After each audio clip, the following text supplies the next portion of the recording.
everybody, and welcome back to Google Earth.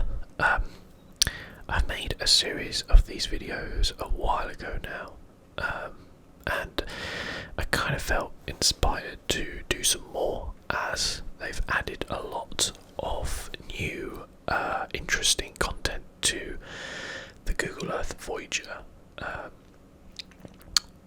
don't know what you would call it, the kind of,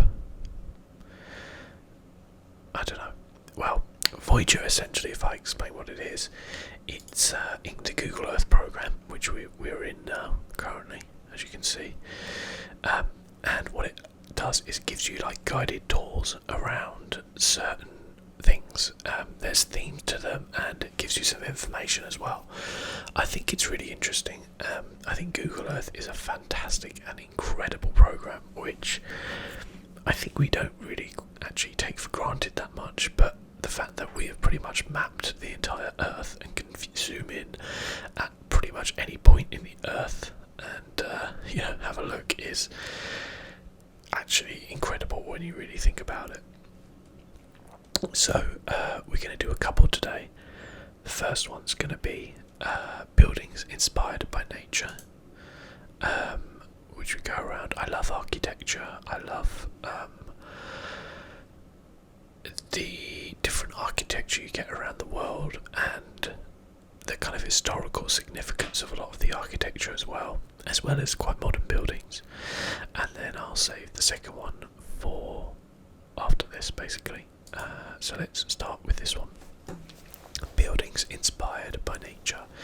Investigate how architects use biomimicry to design a more sustainable future by incorporating form, function and systemic processes from nature.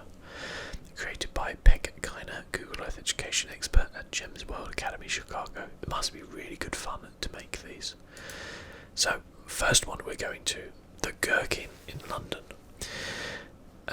What impact can the form of a building have on the sustainable systems of climate regulation? What could Sea Sponge and one of the most famous skyscrapers in London have in common? The curved, lattice-shaped glass exterior of Norman Foster's famous Gherkin building bears a striking resemblance to the skeletal structure of sea anemones and sponges. Both creatures and building need to withstand environmental pressures and regulate temperature.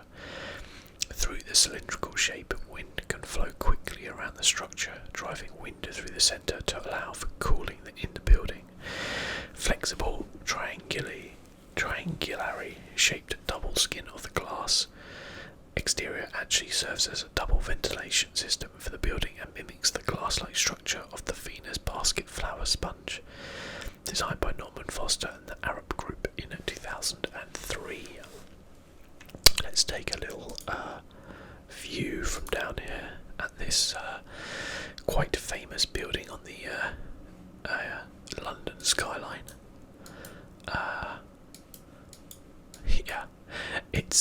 It's called the Gherkin for kind of obvious reasons, I guess. It looks like a giant gherkin. Let's try and get one a little bit back, see if we can view it from there. I've actually been past the Gherkin. I've never really been in the Gherkin. Where was it? Oh, there it is. But it is quite a magnificent looking building, and gives you something a bit different from the usual kind of like square or rectangular looking skyscrapers. Let's have a look from over here.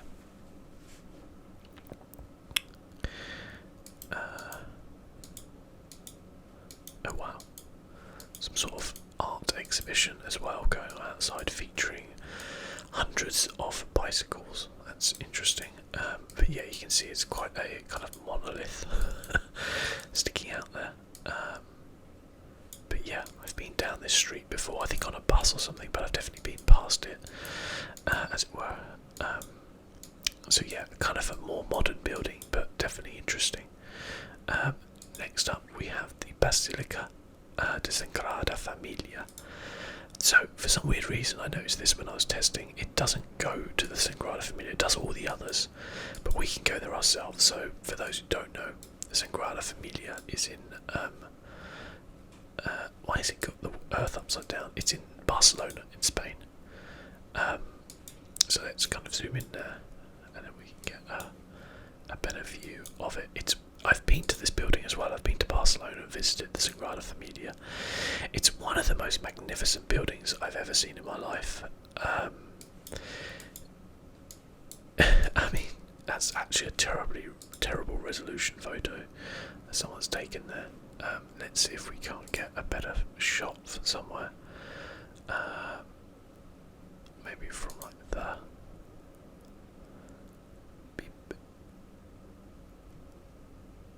Okay, it's actually inside it as well. The architecture inside is crazy. I think you have to pay to get in, or at least make a donation or something. I think, and there's usually pretty long queues because it is one of the most famous tourist points, obviously, in Barcelona. What structural lessons can you learn by observing nature? Antoni Gaudi made waves in 1883 by designing the Basilica de Sagrada Familia using structures that mimic the tree branches. These branches of varying length reach towards the ceiling of the basilica to form fractals in the centre, and this innovative design eliminated the need for the common form of flying buttresses often seen in Gothic architecture. Gaudi was a pioneer in architectural design, using these unique geometric designs inspired by nature. Fractals are the geometric repeated, never-ending patterns found everywhere in nature, from flowers to ice crystals. They are found by examining the foundational structures in nature. Can you find fractals in your school or home? How many can you find? What did you notice? Well, I can't find any in my home, but maybe you can. But yeah, you can kind of see that there's no kind of real symmetry to the way he's kind of done this, which is fascinating. Usually you have symmetry in buildings, because it just makes sense, right? You want to distribute the load and things like that, but this is such an interesting kind of project. So he designed it in 1883. It's still unfinished. So even today, with all our modern techniques, etc., you still, it is still unfinished. It's still being built. You can see cranes everywhere, all that kind of thing. It's incredible. Like, it's genuinely one of the most incredible structures you will ever see, like man-made structures. This is one of the entrances, I guess. There are many, and you can kind of see there's so much detail in the way it is. It was a real kind of what would be the term to use? It was a kind of a life's passion, if you were, for Gaudi. He lived on the site of the building, making it, and he died making it. He did. Just look at this, the intricate work on the stones. It's just absolutely insane. A building like this would never be created nowadays, because it would be preposterous, right? People just wouldn't do it. And in a way, as much as one of the interesting things, I guess, nowadays is there's very few people, I guess, in the world who could actually afford to build a building like this. In these days, it would have been very different because labour would be much cheaper, etc. There was a much higher disparity between the rich and the poor back in 1883, and even though there is nowadays, it's still kind of insane. The cost of building this, I don't know, but it would be insane. It's a magnificent looking building, and it's well worth a visit if you go to Barcelona or if you're anywhere nearby. It's one of those kind of once in a lifetime kind of buildings. So we have the Kunsthaus in Graz, Austria. What if you could design a structure to exist with the functions of a living creature?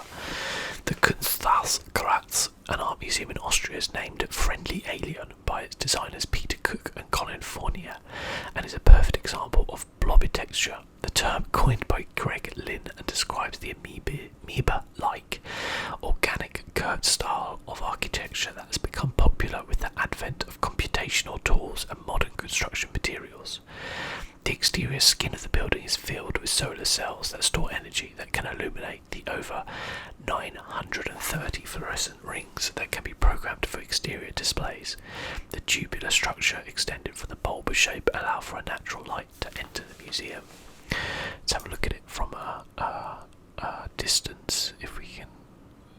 That one might be best there. We can see a bit of it. Blobitecture, I like that term. Again, quite a low res picture here. Honestly, with all the smartphone cameras and stuff nowadays, you think people would be able to do it a bit better. Let's see if we can kind of see it from here.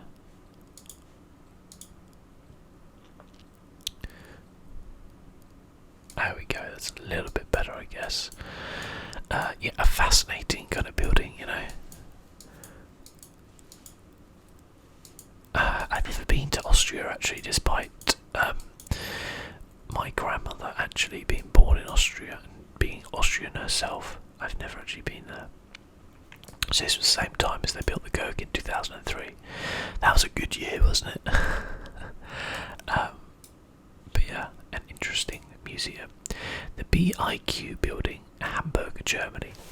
What kind of natural systems and processes can you identify in nature? In the BIQ building in Hamburg, panels filled with microalgae line the outside of the building to absorb sunlight and perform photosynthesis and produce heat that is used to heat water in the building. The materials produced are dried and reused. By analysing the strengths, capabilities and needs of nature's systems, designers can maximise their potential as a raw material to solve problems. Let's have a look at it. I guess that's a good spot as any there. Oh yeah, look, you can see the algae tanks on the side of the building. It must give it quite a tinge though. Oh no, sorry, they're the walls, they're the windows. I can say, if you have the light coming through, I mean maybe you do actually, that would be very interesting. I guess we can't see inside the building. Sometimes they allow you, like with the Centralada Familia, but I don't think there actually is one. No, it doesn't quite look like it, does it? See it from a bit more of a distance from here. Well, that's a bit crazy as well there. That looks awesome though, I like the look of that. That's just in the river.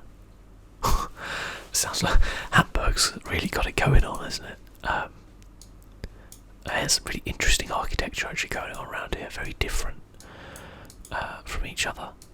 That's fascinating actually. Never been to Hamburg, but it does look a very interesting place. Okay, next up, the Quadratue Pavilion at the Milwaukee Art Museum. How can the symmetrical and aerodynamic forms in nature inspire design? An iconic building in the Midwest, the Quadratue Pavilion by Santiago Calatrava in Milwaukee, Wisconsin, is inspired by the sailboat and wingspan of birds. The extending wings of Brise Soleil serve not only as a welcoming symbol to the museum, but also function as a sunscreen. The wings that have the same span as a Boeing 747, they also have internal ultrasonic wind sensors that close automatically if they detect levels that are over 23 miles per hour. Can you identify an animal? Okay, well I can't identify it, sorry. I'm not here to learn, I'm here to look. Let's see if we can see it this side. That's kind of a beautiful view. Oh, look. Wow. That's kind of fascinating. We kind of need to stand a little bit further back though. To be able to see it properly. Or maybe from like an angle over there. There's another piece of art there as well, apparently. Oh wow. That's cool. That's a very cool looking building. Milwaukee. Milwaukee's such a cool sounding place, don't you think? Where are you from? From Milwaukee. That's 2001, that was. Next up we have the Eastgate Centre in Harare, Zimbabwe. What natural systems can you analyse to gain inspiration for surviving your climate? Inspired by the ventilation of termite mounds in Zimbabwe, Mick Pierce designed the Eastgate Centre to have a passive cooling system. Two buildings are connected by an open-air glass structure that allows air to flow through both buildings, and warm air is directed through the chimneys at the top of the building. Similar to the termite mound, this passive ventilation system allows visitors to comfortably exist without any extra energy costs needed in the extreme temperature changes. See, I think it's quite fascinating. In the past, we've just kind of, the way we've solved problems like this is by pumping in, using air conditioning systems, using a whole lot of expensive electricity and stuff like that to use. And I think we're beginning to learn as I don't want to say maybe a species, but maybe the architectures or people are beginning to learn and go, hang on, we need to take cues from nature, we need to be more sustainable, we need to think about the way we design buildings and the way we have our homes. Like, for too long, when you look at houses have existed in the same way for hundreds of years, if not 1,000+ years. In that people have their four walls, their roof, they do this, that, the other. That's the way it's existed. And it's existed for a long time like that because it was difficult to manufacture things, right? So having to make everything by hand. But nowadays we have so much access to incredible technology that you turn around and go, well, hang on, why are we still doing the same thing all over again? I was watching a program on Apple TV the other day. I think it was called Home, something like that, and it was basically about these incredible homes that people have built. And I think the first episode was about this nature house in Sweden, where they basically built this greenhouse around the outside of a house, and create this kind of like microclimate in the very harsh cold of Sweden, where it was like incredibly warm and it heated their house. Obviously the air was really pure because they the plants filtered everything, and they had their own kind of irrigation system using plants, converting like wastewater back into water. And you were just like, why are we not doing more of this? Why do we just accept how a house is when we have all the modern technology and information that we know nowadays? So it's good to see that people are doing things. Let's have a look at it from the outside. I don't know if this will be a little bit too close, maybe. Well, yeah, I mean, it's a lovely picture of a tree, but that's kind of about it, really.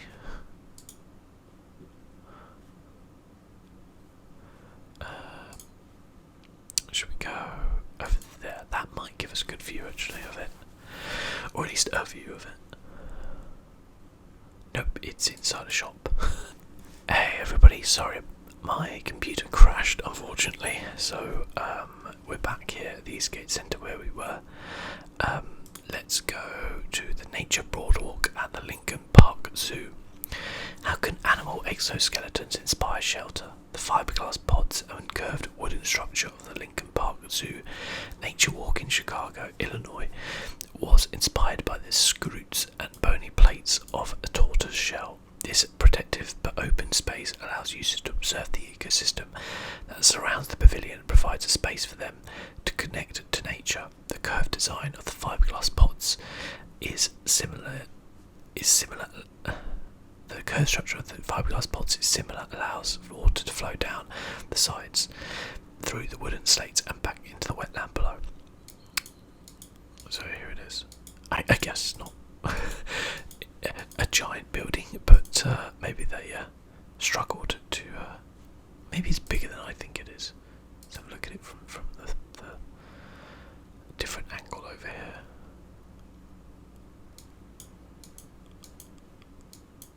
No, it's quite small. So the smallest one, but definitely an interesting one for sure. So that concludes the first tour anyway. Let's go to our second one, which I thought was quite interesting, which is we're in it Street View or Culture? I've kind of forgotten now. No, it wasn't Culture. I think it was Nature, actually. Weirdly. Was it Nature? It might not be Nature. Okay, let's go back up. I think it was Street View, you know. There we go. The world's most iconic streets. Discover some of the world's most notable winding roads, shopping strips, and areas known for their street performers. Okay. So, first up, we're going to go to Lombard Street in San Francisco. The single block section of Lombard Street between Hyde and Leavenworth Streets has a 27-degree angle and is referred to as the crookedest street in the world, named after a street in Philadelphia. Lombard Street was originally quite linear. In 1920s, switchbacks were built for safety, which gave the street its current shape. So instead of having a straight road down, they curved it all the way down the hill so that it was safer, which makes total sense. On each side of the brick paved road lines with lush flowers at some of San Francisco's most expensive homes.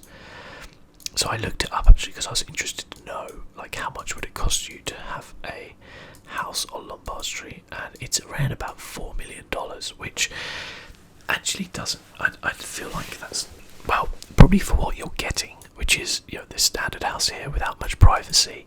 It doesn't feel like a huge amount of money, but I guess if you took that home and put it somewhere that wasn't one of the most expensive cities in the world, then it would probably cost you a heck of a lot less. Maybe even 10 times less, you know. I don't know, but yeah, interesting. I imagine it'd be quite annoying having all the tourists walking past you all the time as well, but still pretty cool. Pretty cool. I think does it break if we come out of Street View? No, so you can kind of see it's very kind of windy as it goes down. It's really interesting. It's funny though that they just didn't do that anywhere else. Like everywhere else in the city is just a grid, and then that one street they just went there. San Francisco, I know, is like one of the most expensive places to live in the world. Being that it's now, you know, obviously the tech centre of the world, but yeah.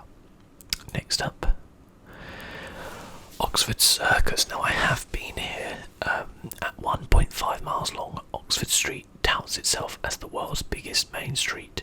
It is a major shopping destination, boasting more than 90 global flagship stores, including London's iconic Selfridges department store, the second largest store in England.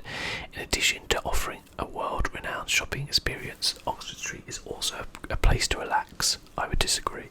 Nearby are 5 parks, gardens and other green oases, including the 350-acre Hyde Park. Well, that's not right then, is it? Because it's not Oxford Street, that's the place to relax. There's nothing relaxing about Oxford Street, trust me. Look at the amount of people here. I've been here many times. I used to get a bus down here all the time to work. I'd work a bit further down Regent Street. It was always busy. Sometimes I'd finish work really late and be going home. And it would still be really busy, obviously not to the same extent, but like if you walk down a high street in a town or city at, you know, kind of 3 a.m. in the morning, it would be pretty quiet, but you would still have full buses going around.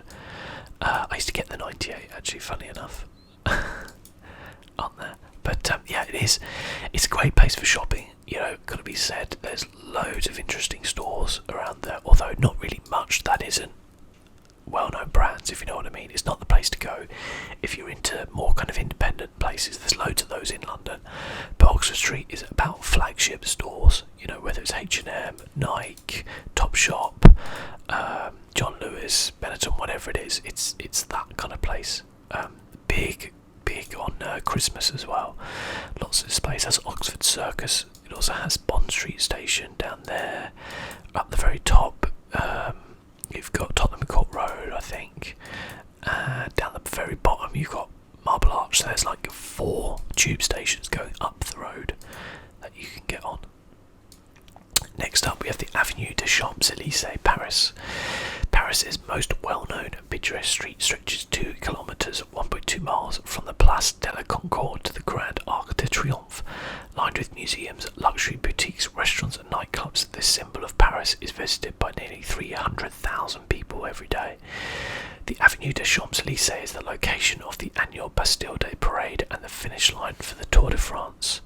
And its kind of cousin, the Marble Arch, as well, in London at the end of Oxford Street. But yeah, another very famous street, obviously way wider than Oxford Street that you saw before, but and always very, very busy with traffic as well whenever I've seen it. Not been here myself, but always wanted to visit there. Probably one of the most famous streets in the world. I know that's silly, but I mean, like, in terms of featuring in TV shows, in films, just, Fifth Avenue, New York is just, everyone kind of knows it, don't they, really? And just a skyline to die for, everything that was about the kind of decadent, kind of 20th century in America is summed up on Fifth Avenue, Starting out in Harlem and going south to Greenwich Village is New York's 7-mile long, 11-kilometre Fifth Avenue. Is lined by iconic landmarks such as Central Park, Rockefeller Center, the Empire State Building and the Flatiron Building. A section of it known as Museum Mile is a stretch that includes the Metropolitan Museum of Art, the Solomon R. Guggenheim Museum. Fifth Avenue also plays host to the annual St. Patrick's Day Parade that dates back to 1762. So yeah, incredible place. I would love to visit here. I ideally would. It looks incredible. I'm sure it's incredibly busy. But yeah, just amazing architecture everywhere you look. A lot of history, even if it doesn't go back, thousands of years like it does in, well, not thousands, but hundreds and hundreds of years like it does in maybe France or England, but a huge amount of history still, like modern day history going on. And as I said, just featured in every film and TV show you've ever seen. Next up, La Rambla Barcelona. Barcelona's most famous street is a microcosm of Catalan culture, with its architecture, restaurants, street performers, living statues and the impressive Boqueria market. You can stroll the 1.2 kilometre, 0.75 mile strip starting from Plaza de Catalunya. The nearby Font de Cantales is a major meeting spot for football fans. At the end of La Rambla is the Mirador De Column, a seaside monument from 1888 dedicated to Christopher Columbus. Visitors can climb to the top of the tower and enjoy panoramic views of the city. So I have been here. I've been to Las Ramblas. Again, very busy street, but beautiful. And yeah, it goes all the way down to the sea. See if we can kind of see it on here. Yeah, there you go, all the way down to the kind of harbour. Beautiful, stunning city, Barcelona. Just really a place where I would gladly live. Maybe not for too long, because I'm not a big city boy. But yeah, just something about it. I think it just trades the new and the old very, very well, and obviously, like, fantastic weather. Wall Street, New York. Though only half a mile long, Wall Street is the epicenter of the world's financial markets. Located in New York's financial district, it is anchored by the New York Stock Exchange and Federal Hall, where George Washington was sworn in as the first president of the United States. The name Wall Street comes from an actual wooden wall that the Dutch built to protect themselves from the Native Americans and British. I didn't know that, actually. So Wall Street, another obviously famous street featured in many a film. Not, well, obviously Wall Street, the film. And I guess probably, I would imagine, probably one of the richest streets in the world in terms of the amount of money that kind of flows through its buildings on any one day. Incredible, really. And again, something which I'd love to visit and walk along. Really, it would be quite incredible to kind of soak up that history and all the stories and just everything that's gone on. I bet it's just incredible. if these walls could tell you stories, I'm sure they would tell you a lot of stories. So we're completely different with a terrible, terrible picture. Khao San Road in Bangkok, Thailand is best known for its party atmosphere and affordable accommodations. It is crowded with night market street vendors selling cheap souvenirs.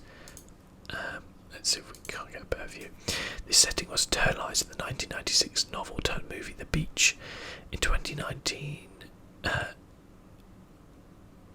in hopes to make the Quadratue Street an attraction to more travellers, city officials announced that the strip is getting a facelift, which includes rezoning vendors, fixing the pavement and adding landscaping.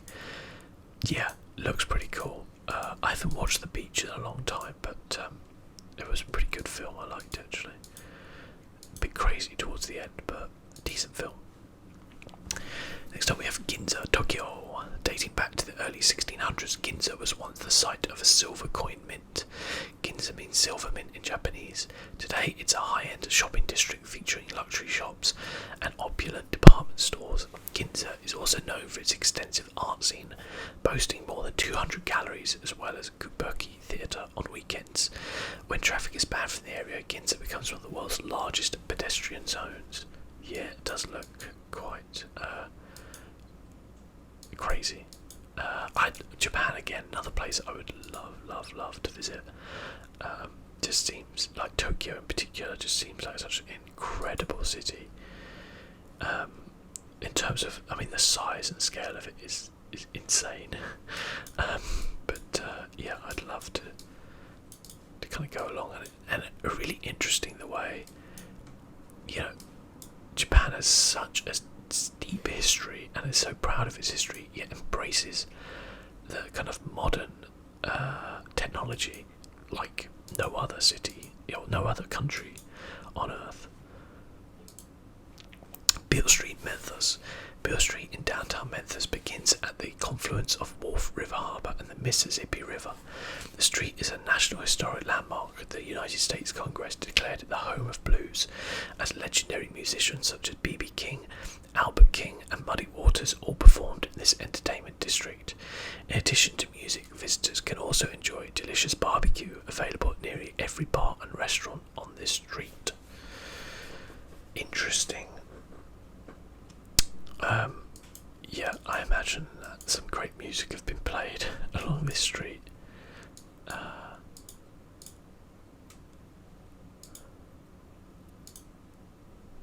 The Mississippi, this is just like oozes cool, doesn't it, really, when you think about it? It really does. That's getting a bit of a facelift there. Blues or world's greatest Elvis tribute artist. What places would have been, I guess, back in like the, I don't know what, the 60s or something like that, would have been crazy. Stradon Dubrovnik, officially called a plaza, the pedestrian-only Strandum is in Dubrovnik's Old Town. Most of the streets in Old Town lead to the 15th century thoroughfare that's known for its white limestone paving. Many of the buildings today were built in the 17th century after a devastating earthquake as 1667 destroyed the opulent palaces that lined the street. Today in their place, nearly identical houses, all with similar facades, offer shops at street level. It's a very interesting paving, isn't it? Oh yeah, I've seen this street before, definitely. I didn't realise it was in Dubrovnik. Fascinating. So it's Croatia, yeah.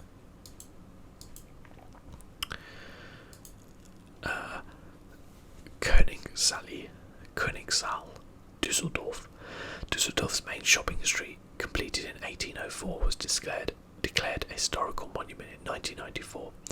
It was originally called Castagnieri and renamed Königssaal in, I don't know if that's pronounced correctly, in 1851. Düsseldorf residents call it the Co. It is more than a destination for all things luxury, from fashion to cafes. The 1 kilometre road is lined with bridges, fountains, restored houses, approximately 120 chestnut trees. Running parallel to the street is a 580-metre moat where visitors can spot ducks and swans. Sounds very opulent, doesn't it? Very, very opulent. Oh, look at this. That's interesting looking did for sure. Abbey Road. Abbey Road, located in northwest London, is most famous for its namesake recording studio and the Beatles' 1969 album of the same name. That has the Fab Four photograph crossing the famed street. Though many visitors come to recreate this photo, it can be seen on the Abbey Road live webcam. Note the original zebra crossing has since moved, and no original features remain. So, I've actually driven along here, and it's really annoying because you have to constantly stop for people having their photo taken on the crossing. That's, I think it's like around there, Abbey Road Studios, if I'm correct. I don't know if it kind of wants to tell me. I think it's like around there, the actual studio. But yeah, obviously very famous for the Beatles. I used to live not too far away from this actually, and oh wow, I don't know where the hell we are, like on a drone or something. It's kind of crazy, isn't it? But yeah, London obviously. That's Lord's Cricket Ground. I lived kind of off that way somewhere, I think, not too far away actually. But yeah, been there, done that. Rua de Bica de Duarte Belo, Lisbon.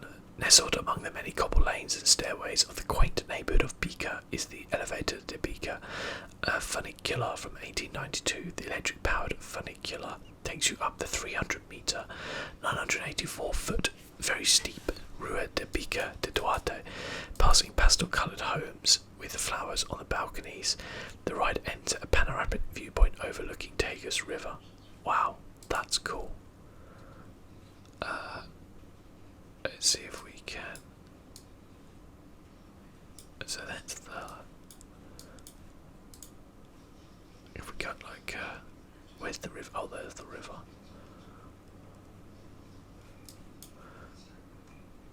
It said a panoramic viewpoint, but I'm not convinced it is.